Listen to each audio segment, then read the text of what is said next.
Todos sabemos, hermanos, que en muchos países, especialmente en este país, el consumo de aspirinas es muy elevado. Los problemas físicos que derivan del estrés lo encontramos por todas partes. La depresión es un problema muy real aquí en nuestro país y en los países de donde vinimos. Escuche esto, más de 35 millones de estadounidenses toman Prozac, ¿ok? Para el 2024 la depresión probablemente será la segunda enfermedad más incapacitante del mundo. Hay depresión por todos lados. La incertidumbre, hermanos, la incertidumbre sobre nuestro futuro económico ha hecho que la bolsa se desplome y se está hablando probablemente de una gran recesión, y eso genera mucho estrés en las personas. Muchos están desanimados. Incluso, no sé si usted sabe, pero existen organizaciones que se dedican a, escuche, esto es tremendo, se dedican a ayudar a las personas a lidiar con sus sentimientos cuando vienen las fiestas. ¿Por qué? Porque ellos, por ejemplo, se deprimen. Muchas personas se deprimen cuando llega el Día del Padre, llega el Día de la Madre, cuando llega Navidad. Sufre una situación de desconcierto, de tristeza. Entonces hay organizaciones que tratan de ayudarles a sobreponerse a esa situación, ¿ok? Incluso hay personas que toman vacaciones y regresan de sus vacaciones tan cansados que quieren tomar unas vacaciones de sus vacaciones y hasta se deprimen. Bueno, todos necesitamos gozo, todos lo necesitamos, especialmente en estos días. La pregunta es, ¿dónde podemos encontrar ese verdadero gozo, esa verdadera alegría en nuestras vidas? ¿Cómo podemos hacerlo? ¿Cómo podemos encontrar esa profunda sensación de serenidad, de tranquilidad, ¿ok?, frente a los tiempos difíciles que nos ha tocado vivir? Hoy deseo, hermanos, enfatizar este punto. Escuche esta simple verdad. Su mayor gozo se encontrará en compartir de Jesús a los demás. ¿Cuántos dicen amén? No va a haber otro gozo que se compare a este. Compartir su fe, compartir lo que usted sabe, va a traerle un gozo a su corazón indescriptible. Así que tus mejores días están por venir si es que nosotros entendemos que hay una gran cosecha lista para que nosotros podamos involucrarnos en ella. Y hoy vamos a ver de qué se trata ese gozo y cómo lo podemos obtener. Bueno, vamos a finalizar hoy la serie que empezamos hace 3 domingos atrás. No sé si usted se lo recuerda, pero el primer domingo hablamos acerca de sembrar la semilla. ¿Se acuerda? ¿Se acuerda? Sembrar la semilla. Y qué importante fueron esos 4 campos que describen 4 actitudes donde esa semilla es plantada. El segundo domingo vimos acerca de crecer. Muy bien, gracias. Todos están recordándose lo que vimos. Crecer en la gracia. Dios espera que usted crezca. Dios espera que usted madure como las semillas que crecen y maduran. Podar. El domingo pasado hablamos de las tijeras del Divino Padre, el Divino Labrador, que esas tijeras que hacen, podan, limpian nuestras vidas. Y vimos que las manos del podador están más cerca de las plantas cuando las limpia. Y eso lo vimos el domingo pasado. Y hoy vamos a ver el último tema, cosecha, la cosecha de almas. Así que quiero responder esta pregunta: ¿cómo los primeros discípulos encontraron gozo? A pesar que vivieron tiempos muy difíciles también ellos. Bueno, abra sus Biblias en Lucas capítulo 10 y vamos a hacer algo que normalmente no hacemos. Vamos a ir de versículo en versículo entendiendo cómo estos discípulos encontraron gozo. Y espero que esta reflexión sea de bendición para su vida. Mientras que usted encuentra Lucas capítulo 10, versículo 1 en adelante, quiero hablarles un poco del contexto de este capítulo 10. Jesús se acerca al final de sus días, de su ministerio terrenal, y Él está yendo hacia Jerusalén y hacia la cruz. Pero hay un último grupo de aldeas y ciudades y pueblos que aún Él no ha tocado, que aún Él no ha alcanzado. Los judíos y los gentiles que viven en esa parte al este del río Jordán, fuera de Israel, el área llamada Transjordania. El Señor Jesús estaba preocupado antes de terminar su ministerio en esas ciudades. ¿Ok? Los judíos que se respetan a sí mismos no irían a ese lugar, pero Jesús les enseña a sus discípulos que no puede existir barreras ni culturales, ni raciales, ni de país, ni de color, ni de nada. El evangelio tiene que llegar a todas las personas. ¿Cuántos dicen amén? El Señor no murió por las personas de mi país o el suyo, Él murió por todos nosotros. ¿Lo cree? Ese es el Dios que nosotros tenemos. Es un Dios mundial, no es un Dios local, no es un Dios regional, ¿no? Sino es un Dios que ama a todas las naciones. ¿Cuánto creen que Dios ama a todas las naciones? Aún aquellas que no nos simpatizan, aún aquellas personas que no nos simpatizan a nosotros. En su camino envió, qué interesante, en su camino envió por adelantado 70 de sus seguidores. Era como un grupo de avanzada para que empiecen a hacer algo hasta que Él llegara allí. Y es ahí donde caemos entonces al capítulo 10, el versículo 1, que lleva como título Misión de los 70. Pero yo le he puesto este título, Cosecha de almas, una cosecha gozosa de almas. Ok, vamos a estudiar este pasaje. ¿Están listos? Va a tener que tener su Biblia abierta en todo momento, se lo recomiendo. Versículo 1, lea conmigo. Dice, después de estas cosas designó el Señor también a otros 70, a quienes envió de dos en dos delante de Él. Interesante, los envía como de dos en dos. ¿Por qué lo hizo? Calculo, presumo, para que nos recordáramos nosotros también que el trabajo del reino es un trabajo de grupo, es un trabajo de equipo, es un trabajo de todos nosotros. El Pablo más adelante dice, Él sembró, Apolos regó, pero el crecimiento lo ha dado Dios. O sea, lo que están haciendo los misioneros allá en esos países no es solo su trabajo, su locura, su problema. No, somos todos la iglesia unida. ¿Ok?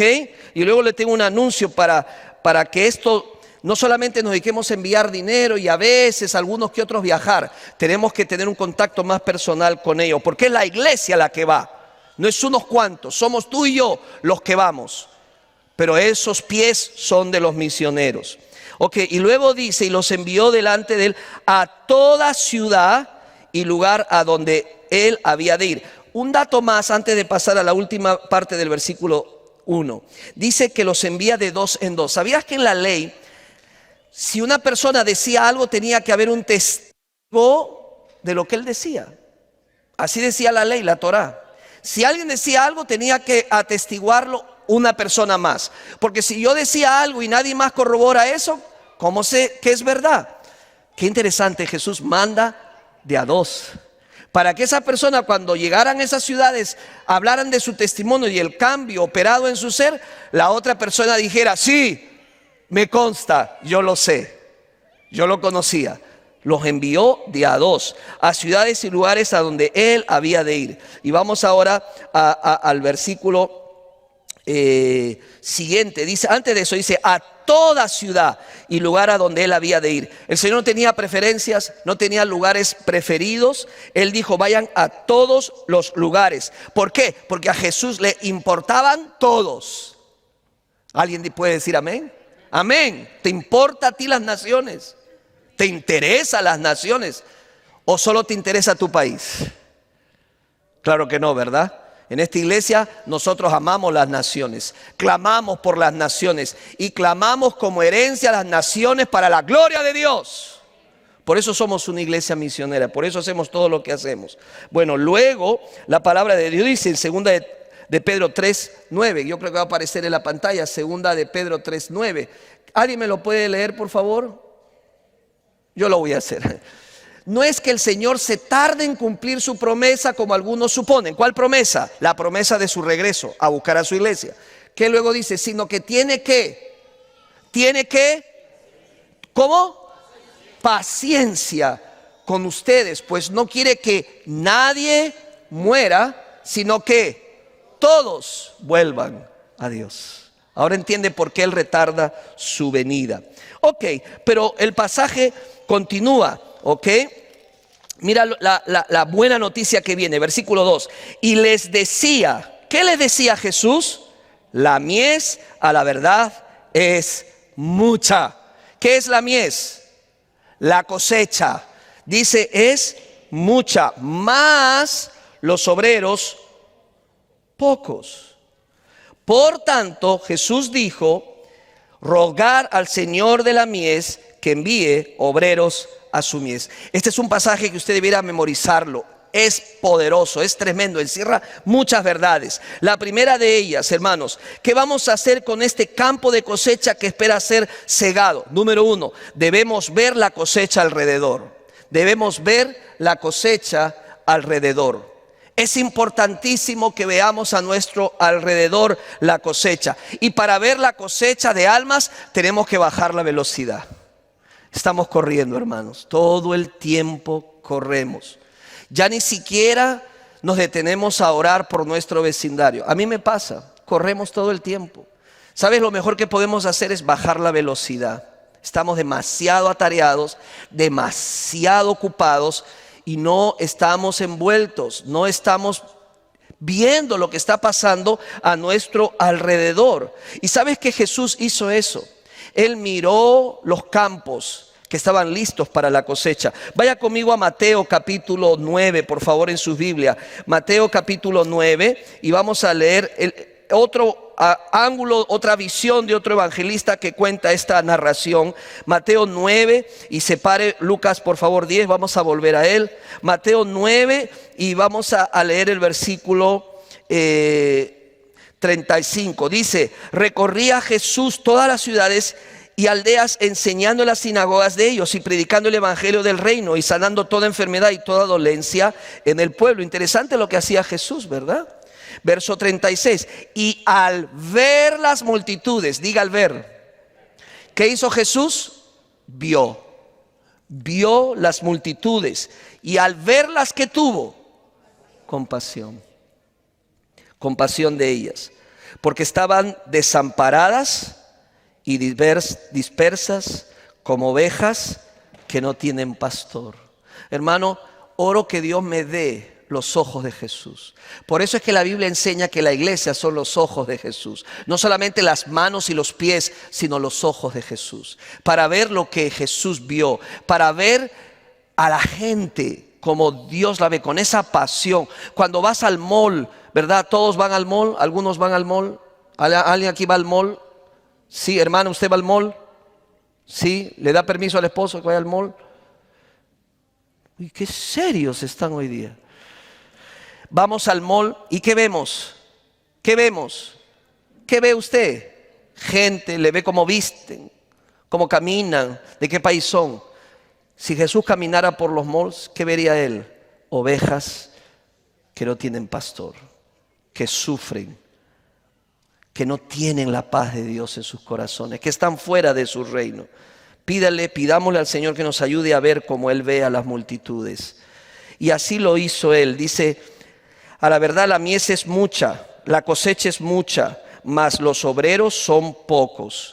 Hermanos, acá hay un contraste. La cosecha, como la describe el Señor, es mucha. Y esa es una realidad, hermanos. Hay una cosecha de almas bien grande, está lista. Él no dice, vean la siembra. Escuchen, porque esto es tan importante que lo entendamos. Él no dice, vean la siembra que es mucha. No dice eso. Él dice, vean qué, la cosecha. La cosecha es mucha, dice. Ya está allí para ser sacada. Pero pasa algo. ¿Qué sucede? ¿Qué dijo Jesús? Mas los obreros son pocos. Mas los obreros son pocos. Entonces esa es una realidad, hermanos. La cosecha es abundante, pero hay pocos obreros. Y Jesús nos dio la solución.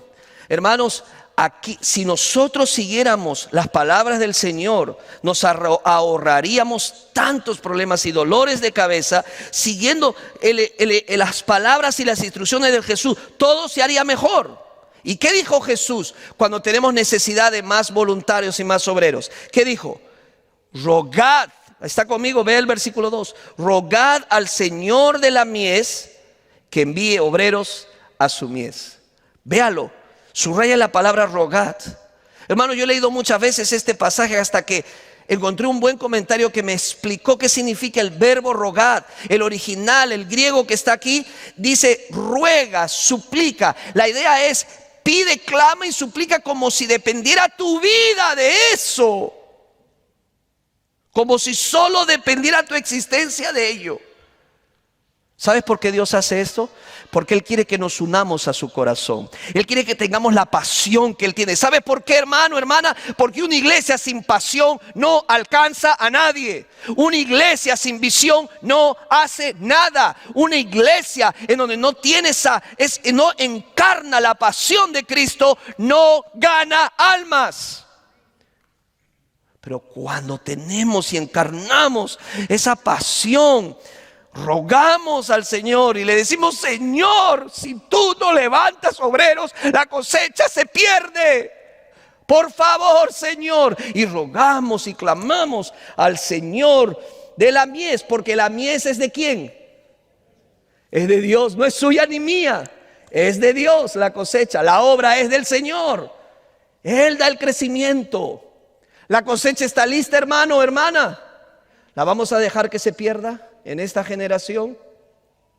¿Vamos a ser como Israel, que pensó que se trataba todo de ellos y no de su rol profético de ser luz para las naciones y revelar la gloria de Dios a las naciones?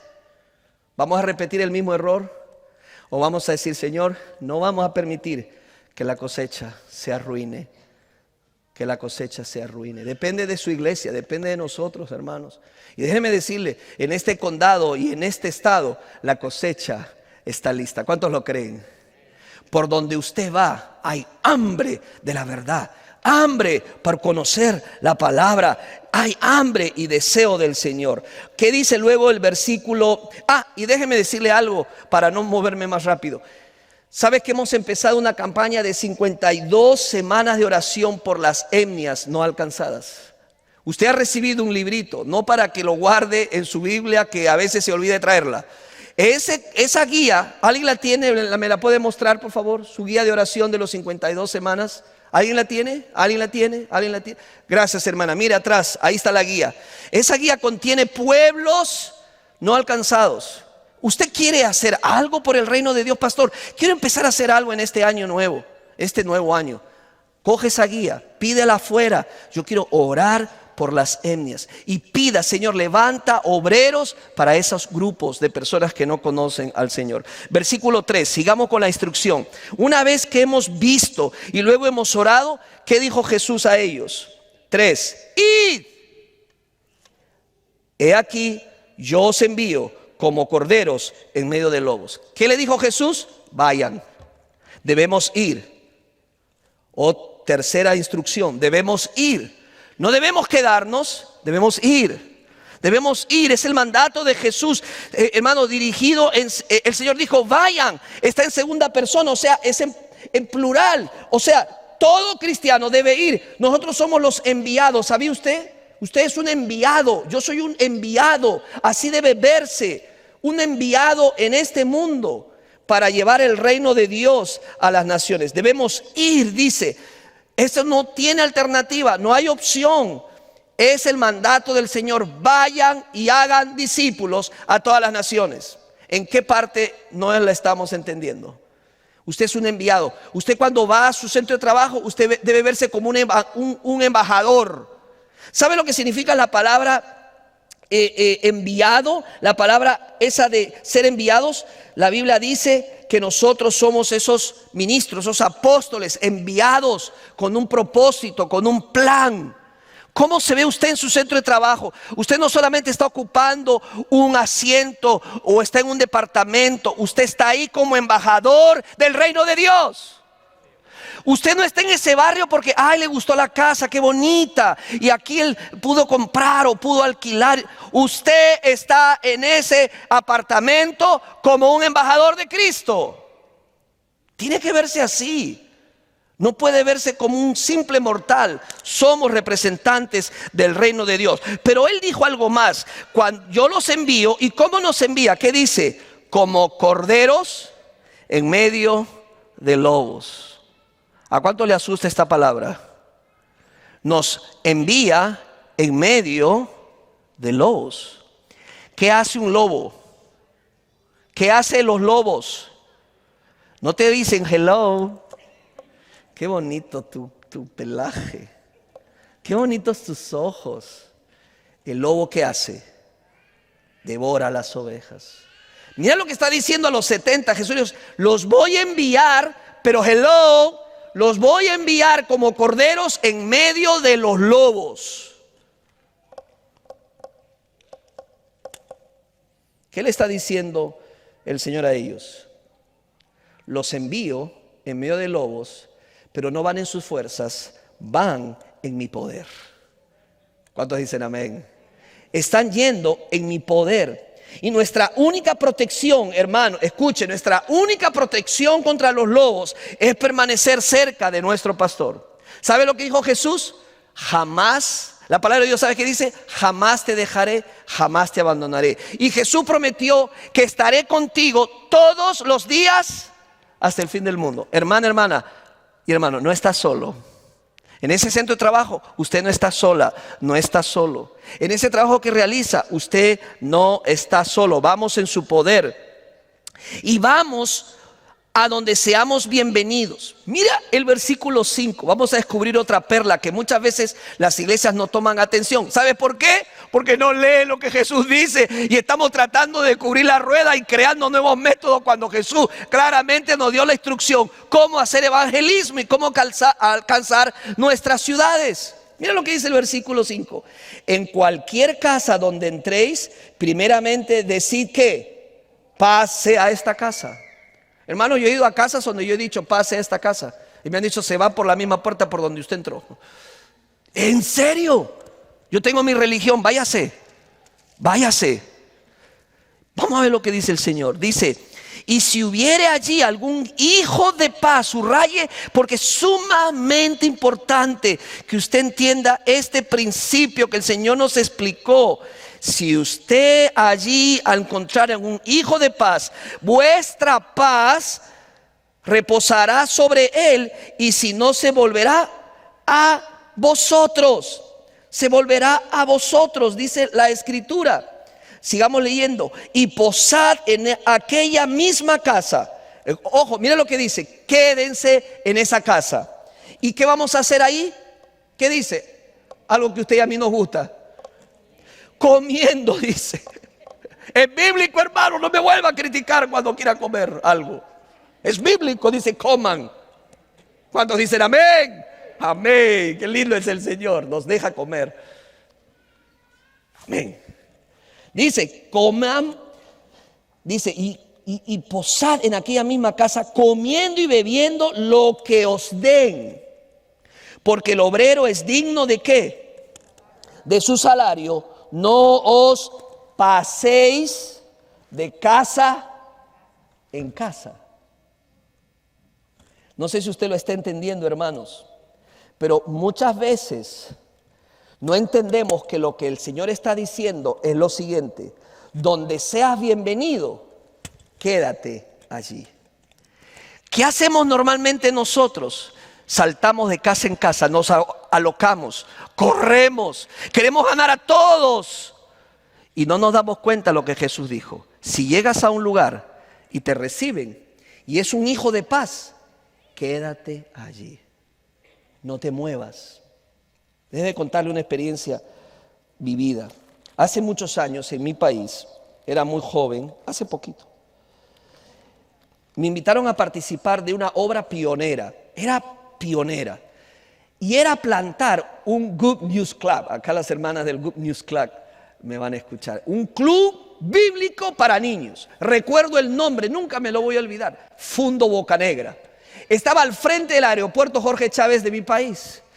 Ahora no es como antes. Antes era un asentamiento humano. Nosotros le decimos asentamiento cuando hay casas con material precario, de techos de calamina, casitas pequeñas con madera, barro, no había pista, no había vereda, no había nada. Y allí nos invitaron a plantar un club de buenas nuevas. Era todo un desafío. Irónicamente estaba frente al aeropuerto. Imagínense, la gente que llegaba al aeropuerto lo primero que veía ese era asentamiento humano. Pero nadie se paraba a hacer algo. No había nada. Habían solamente niños y perros por doquier. Y llegamos un día ahí y la consigna era: tenemos que plantar un club para niños, y no solamente un club para niños bíblicos, sino darles, me acuerdo mucho, desayunos de lunes a viernes, y el sábado teníamos lo que era el club donde le enseñábamos la palabra del Señor. Esta es la historia, y es una historia real. La persona que abrió las puertas fue un hijo de paz. No era creyente, pero dijo, cuando nosotros le planteamos la idea de trabajar con niños, ¿sabe qué dijo él? Acá lo pueden hacer. Recuerdo mucho que él tenía una ferretería. ¿Saben qué es ferretería? Ferretería que vende ferretería, fierros, ya está. Entonces, no, si no hay que ser muy... Entonces, ¿qué? Como Lowe's, pero en chiquito. Entonces, yo tengo un segundo piso, no está terminado, está semiconstruido, el viento cruza por todos lados, pero ahí pueden hacer su reunión. Y nosotros dijimos, claro que sí, lo aceptamos. Esta es la historia. Empezamos allí a dar desayunos todos los días a las 6:30 de la mañana antes que los niños fueran a sus clases. Y el sábado los invitábamos a venir al club bíblico. Hermanos, de 4 o 5 se convirtió en un grupo de más de 30, 40 niños. No solamente eso, sino que luego los padres venían y decían, nosotros queremos aprender de Dios. La persona, que creo que era su nombre Ezequiel, se convierte a Cristo. ¿Qué hicimos nosotros? No nos movimos, nos quedamos donde encuentras al hombre de paz, al hijo de paz, a la familia de paz, te quedas allí. Hermanos, para hacerle el cuento corto, ese hombre aceptó a Jesucristo y al último, ¿sabes qué decisión tomó? Donar toda su casa y su terreno para levantar una iglesia, para la gloria y honra. Eso merece un aplauso para Cristo, ¿verdad? Hermanos, Jesús honra sus palabras. Somos nosotros que queremos descubrir nuevas estrategias, pero está escrito aquí cómo lo debemos hacer y de qué manera. Ahora, sigamos leyendo. Ahora, no se olvide que él dijo, coman todo y beban lo que les den, ¿ok? Beban lo que les den. Y así fue. Y dice, coman lo que les den. ¿Estás dispuesto a comer una comida que no es de tu país? Si yo te presentara un ceviche bien picantito, ¿te lo comerías? Si yo te presentaba, esto es serio, una pupusa loca, ¿te la comerías?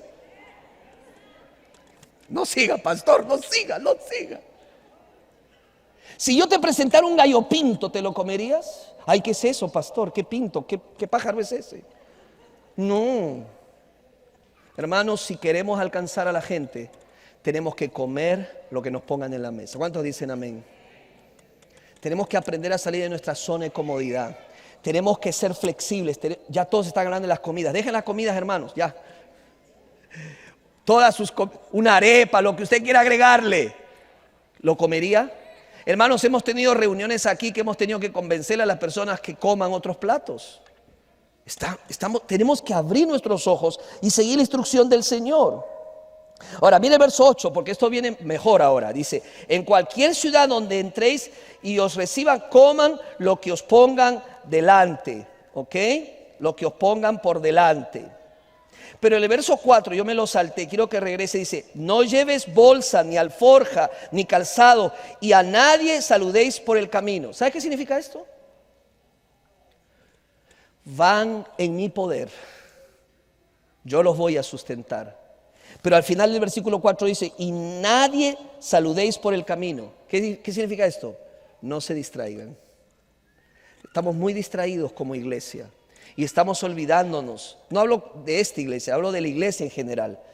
La iglesia está muy distraída, perdiendo el tiempo en cosas que realmente no deben enfocarse. Y esto está claro, tenemos que enfocarnos en llevar el reino de Dios. Vamos entonces a seguir leyendo. Dice en el versículo 9, dice que, y sanad a los enfermos que en ella haya, y decidles, se ha acercado a vosotros el reino de Dios. ¿Qué significa eso, hermanos? Debemos satisfacer las necesidades que encontramos. Ahí está el otro paso. Debemos satisfacer las necesidades que encontremos. Debemos ser sensibles a las necesidades de las personas. Debemos ganarnos ese derecho que ellos nos dejen compartir la palabra del Señor, porque estamos atendiendo a sus necesidades. Y luego debemos hablarles de Jesús, hablarles del reino de Dios. Ahora, una pregunta: ¿todos responderán positivamente? ¿Todos dirán un sí? No, no todos dirán sí. Y quiero que se salte al versículo 16, porque a veces, hermanos, nos frustramos y pensamos, ¿verdad?, que nos están rechazando a nosotros cuando no nos reciben, cuando tocamos una puerta, cuando vamos, por ejemplo, a visitar a alguien y no nos reciben. Pensamos que nos están rechazando a nosotros, que es contra nosotros. No lo es.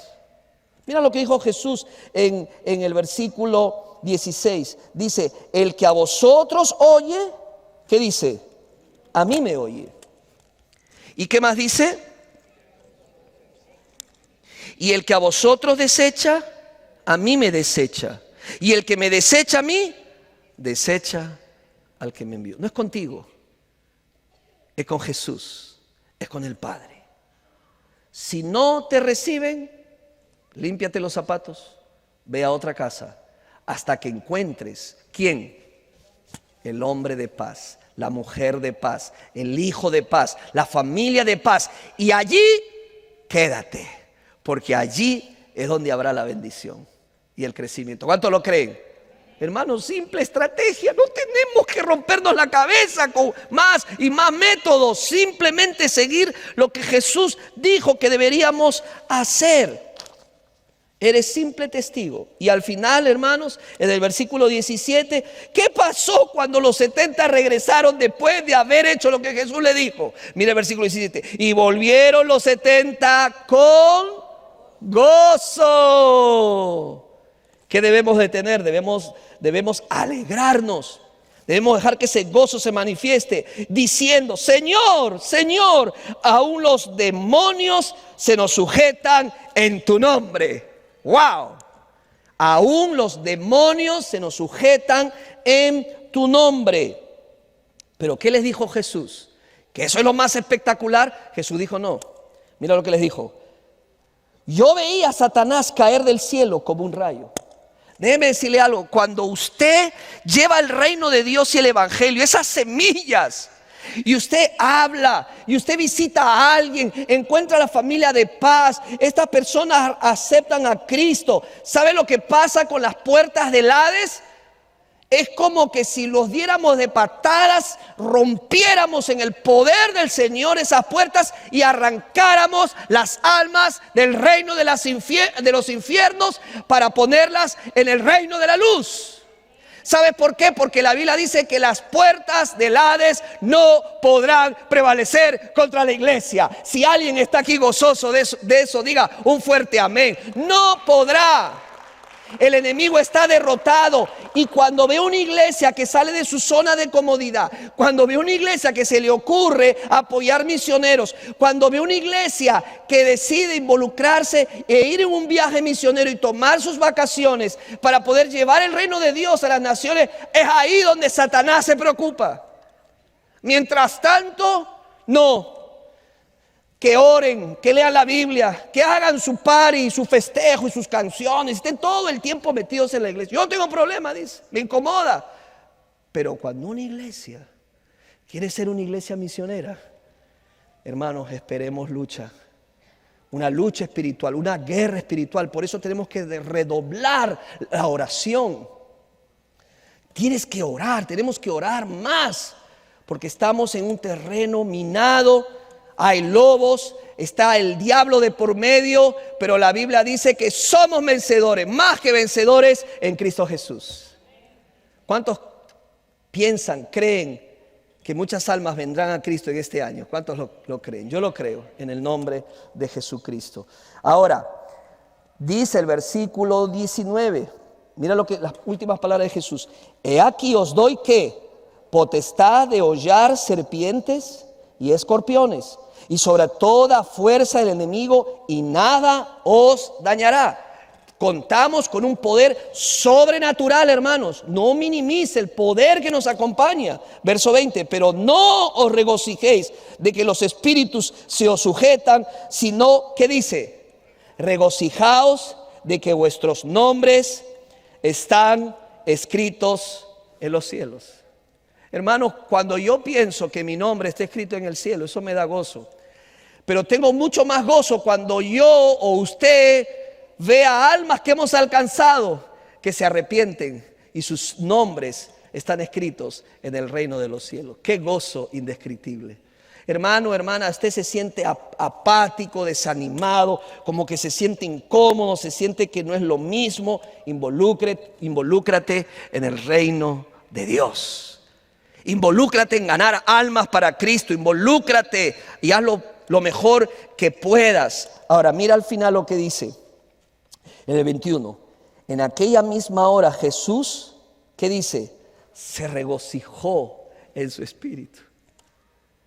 Y dijo, yo te alabo, oh Padre, Señor del cielo y de la tierra, porque escondiste estas cosas de los sabios y entendidos y las has revelado a los niños. Sí, Padre, porque a ti te agradó.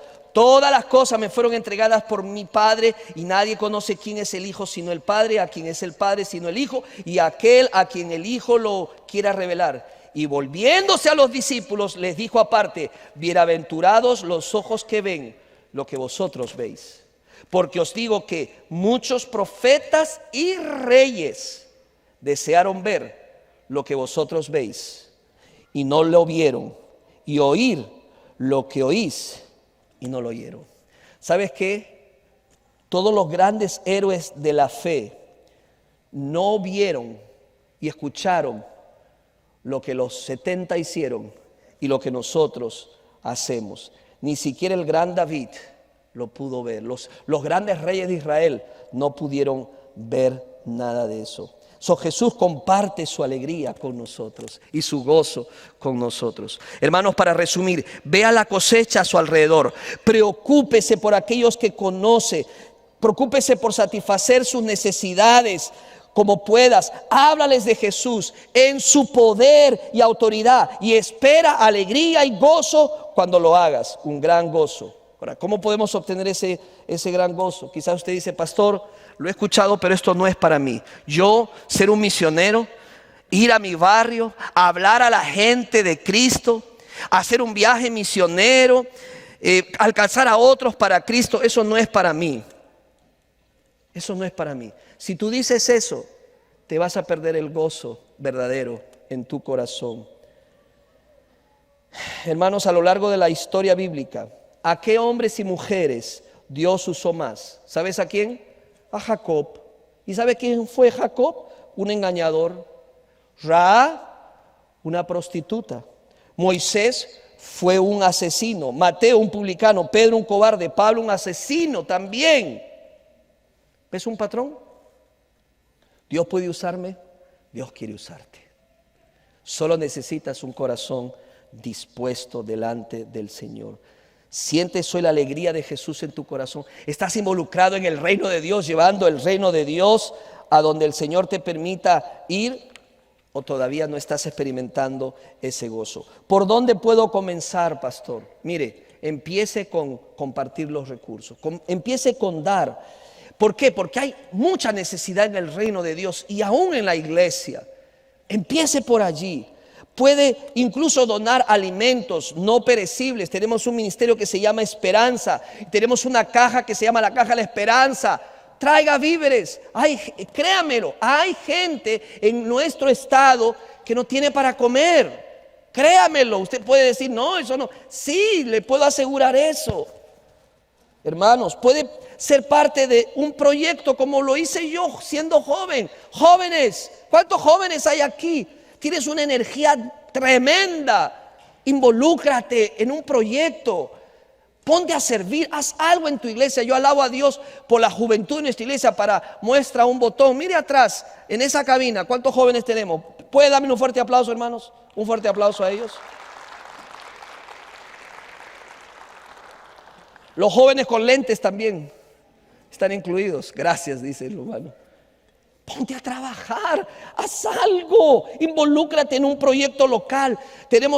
Todavía tenemos necesidad de ayuda en los clubes de las buenas nuevas. Escúchame lo que te voy a decir. Nuestro proyecto del club de niños está creciendo, más niños están llegando. La cosecha es mucha, los obreros son pocos. Tenemos el programa de ESL como segundo idioma. Queremos reactivar un ministerio para ancianos o personas mayores, para personas mayores de edad. Qué importantes estos proyectos. Puedes comenzar a orar por las personas también. Te hemos entregado una tarjeta. ¿Por qué no empiezas con ello? ¿Dónde está su tarjeta, hermanos? Y me hacen llegar una a mí. ¿Por qué no empieza allí? Mire, ese es un proyecto tan sencillo. Coja esa tarjeta, porque ahora quiero volver al llamado que le quiero hacer. Coja esa tarjeta, cójala, hermanos. No quema, no tiene fuego, no tema. Es una tarjeta sencilla, pero con una profundidad enorme. Piense, ¿cuántos números dice el 1, 2, 3, 4? Piensa en 4 personas, Enriqueta. 4 personas que no conocen a Cristo, por las cuales vas a empezar a orar por ellas. Ahí está la compañera de trabajo fastidiosa, ahí escríbela en esa tarjeta. Ahí este jefe grosero, ponlo en esa tarjeta ahí. Ahí está mi vecina que siempre me dice, no deje el tacho de basura, te hace pelea, ponla ahí también.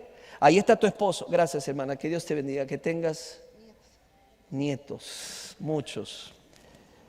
Ahí está el vecino. Ahí está tu esposo, por el que tú dices, yo quisiera que esté aquí, pastor. Ora por él, que se convierta. Ahí puede estar el nombre de tu esposa. Ahí está el nombre de tu hijo. Ahí están jóvenes, sus amigos de la escuela. Escríbelo.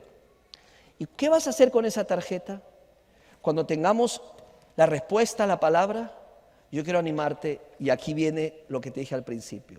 Salir de tu banca con esta tarjeta, venir al altar y decirle, Señor, yo quiero hacer un compromiso con esa semilla. Primero, que esa semilla yo la voy a dejar crecer en mi vida, que crezca, y quiero dar fruto, el mejor fruto que permanezca. Pero también, Señor, quiero hacer un compromiso con estas 4 personas para empezar a orar por ellas. Orar por ellas, orar por ellas. Y por qué no, pedirte la oportunidad que me des para hablarles acerca de Jesús. Y por qué no, algún día traerlas aquí. Déjame decirte algo.